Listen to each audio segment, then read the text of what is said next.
Hey guys, this is Jonathan from Fitness for Freedom. Today we are talking hinges. Not on a door, not the joint, the movement. So why is hinging important? Hinging is important because it's a movement that protects your back or protects you from hurting your back. Now what does it look like? When done properly, it looks like this.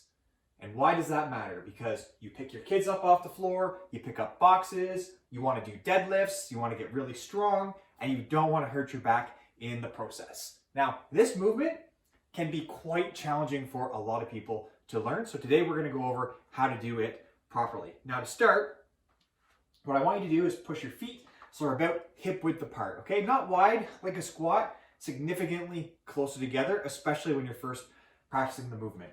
Then I want you to bend your knees, let's get in frame here, bend your knees just kind of softly and drive your hips back. And when you drive your hips back, I want you to let your body come forward at the same time, okay? So one of the biggest mistakes people make when they first learn or they're first trying to learn how to do a hinge is they'll do this and lean forward and then push their hips back. You'll see this rounded back here, okay? That's what puts the strain on your back. And when you push your hips back and let your body follow, then you keep your spine nice and neutral. You don't put that same strain on the discs in your back.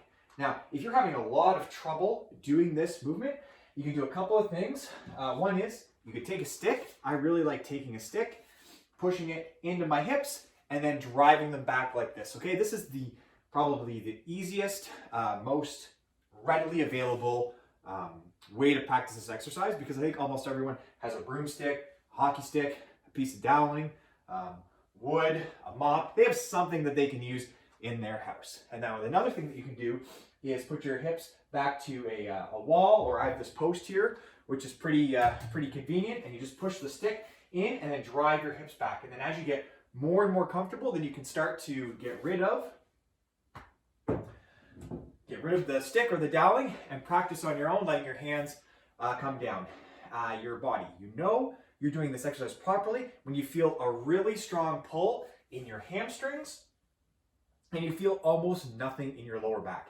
If you're feeling an extension, like this pain in your lower back, one of two things are probably happening. One, you're letting your back round like this as you come down, or you're trying to keep your shoulder blades down and back and your chest out, which is good, except that you're trying to overdo it. So what's happening is you're trying to keep your chest up too much as you drive your hips back. And by trying to keep your chest up too much, that can put overextension and strain on your lower back. So you're just trying to let your torso follow your hips. And it's really as simple as that. Now I practice using the doweling, maybe for 12 reps, a couple times a week. And then once you get comfortable with it, you can get rid of the doweling and move into doing the exercise just free weight or without any weight. And then as you get more and more comfortable, you can start adding weight to it. So I hope you found this video helpful. Hit the subscribe button if you did, because we have more videos coming out just like this. Take care, and we'll talk to you soon.